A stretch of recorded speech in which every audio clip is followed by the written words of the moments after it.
It is an honor and privilege to be here today speaking in defense of Jews worldwide and the evils of anti-Semitism. As you notice, I am wearing a Star of David. This necklace was given to me by a man during a book signing in Dallas, Texas. This necklace belonged to his wife, who died in a tragic accident. He said to me, crying, "This necklace was my wife's favorite. She died wearing it. She considered you her hero for your work for the Jewish people. I want you to have it. Promise me you'll wear it."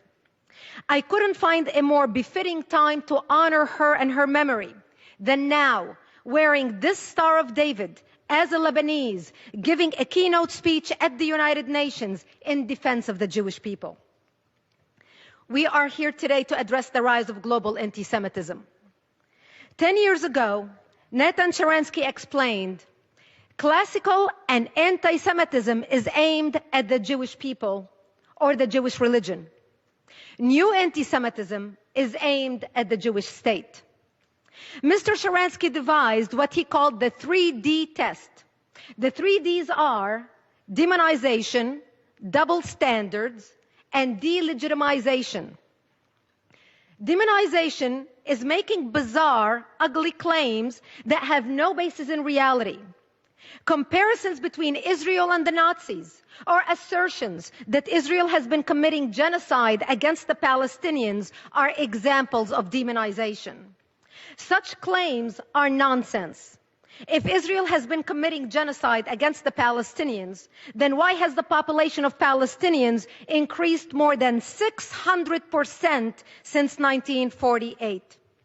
Israel must be the most incompetent mass murderer in the history of the world.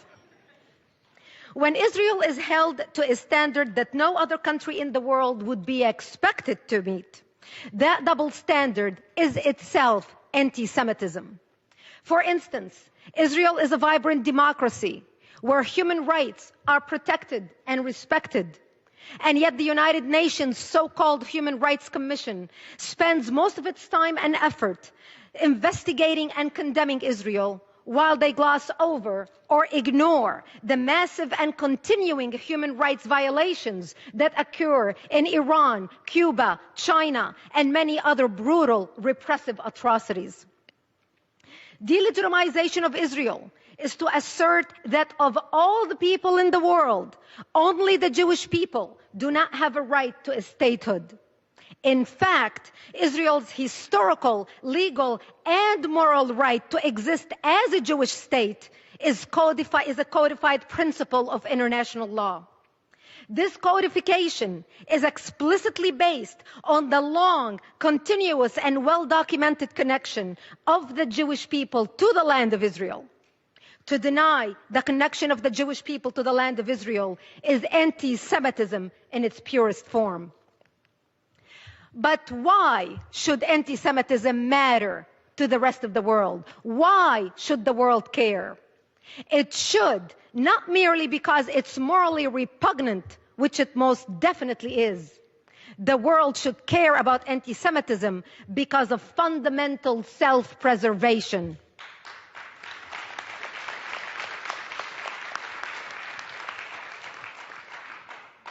The stark truth is that the world stands at the edge of a deep, dark precipice. At the bottom lurks another Holocaust that has already begun. This time, the genocide is not only against the Jews. The so-called Islamic State had made it abundantly clear that it can be committed against non-Jews. ISIS persecuting and killing members of every religious, ethnic, and nationalistic community they encounter. ISIS is slaughtering Syrians, Iraqis, Lebanese, Palestinians. ISIS is slaughtering Christians, Sunnis, Shiites, Alawites, Kurds, Druze, and Yazidis. ISIS floods the internet with stomach-churning images and videos of mass executions, severed heads, and crucifixions. We see children slaughtered in front of their parents and parents slaughtered in front of their children. This viciousness is a part of a calculated strategy explicitly intended to terrorize anyone and everyone who does not submit to their version of Islam. ISIS has officially declared its intent to rule the world. Their founding document, the declaration of their caliphate, bears the modest title, هَذَا وَعْدُ اللَّهِ. It means in Arabic, this is the promise of God. They declare that God promised to Muslim, quote, leadership of the world and mastership of the earth, end quote. Their declaration of a worldwide caliphate reveals their governing philosophy. Quote, by Allah, if you disbelieve in democracy, secularism, nationalism, as well as all the other garbage and ideas from the West, and rush to your religion and creed, then by Allah, you will own the earth, and the East and the West will submit to you. Remember, ladies and gentlemen, savagery is not merely their strategy. It is an article of their faith. They commit genocide in the name of Allah. Israel has been familiar with the concept and the reality of genocide in the name of Allah for a long time. The war that ISIS has declared on the world is the same war as the war that Hamas has been waging against Israel for decades.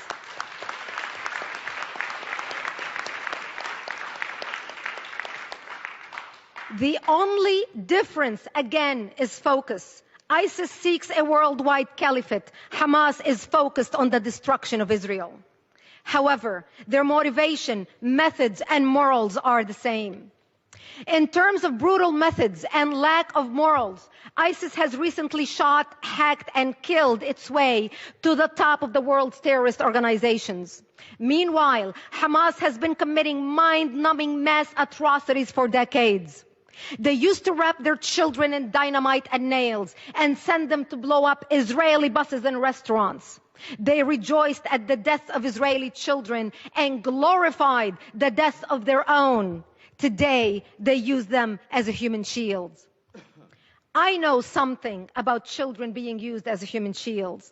In 1976, when I was 11 years old, Palestinians in South Lebanon used me and my family as human shields.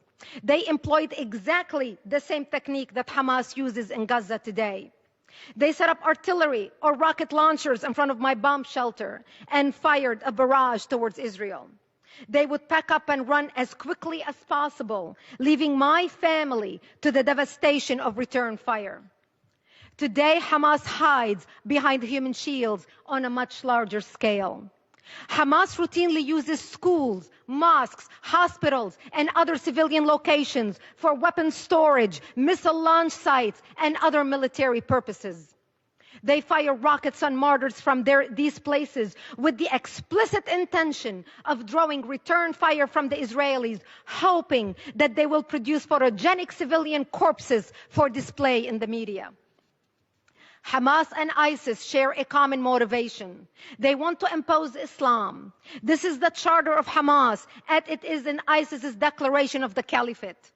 The charter of Hamas declares that, quote, Israel will exist and will continue to exist until Islam will obliterate it, end quote. The most revealing words in the Hamas charter are a quotation from Islamic scripture. The day of judgment will not come about until Muslims fight the Jews. The stones and trees will say, "O Muslim, O Abdullah, there is a Jew behind me, come and kill him." This is from Hadith of Sahih Muslim, book 41. But Hamas has a problem. In Israel, Jews don't hide behind stones or trees. In Israel, Jews stand up and defend themselves. Israelis have learned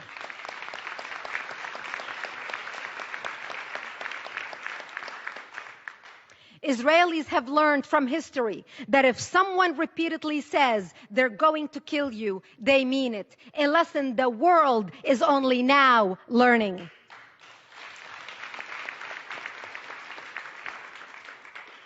"70 years ago, the world stood by as the Jews of Europe went out the chimneys.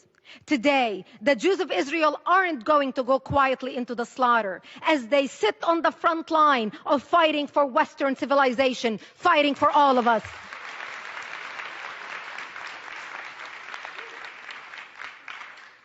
Those who seek to exterminate the Jews are not going to stop with the Jews. That should have been the lesson of the Holocaust. That must be the lesson of the rise of ISIS.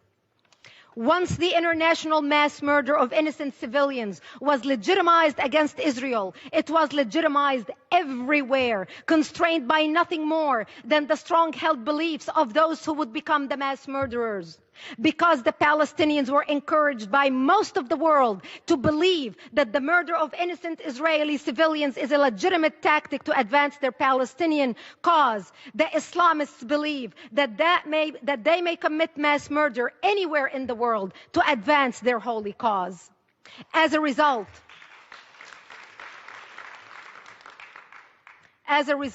we suffer from a plague of terrorism, Islamic terrorism, from Moscow to Madrid, from Bali to Beslan, from Nairobi to New York, authored and perfected by the Palestinians. Israel and the United States are not separate targets of Islamic terrorism. The whole world is their target, and the world better learn this lesson and learn it fast.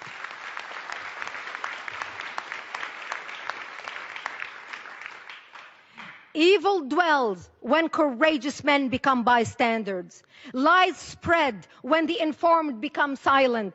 Society deteriorates when apathy replaces activism.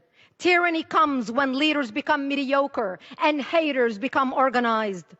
Today, we are summoned to lead in our communities and our nations. We are summoned to wake up the apathetic and inspire the despaired, to silence the liars and educate the concerned, to speak tolerance instead of resentment, forgiveness instead of revenge, love instead of hate, peace instead of war.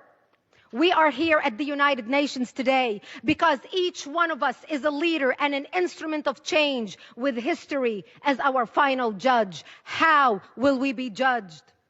I, as a leader of ActForAmerica.org, the largest national security organization in America, with chapters in 11 countries around the world, am committed to do whatever possible we can to stand up with the Jewish people and defend them.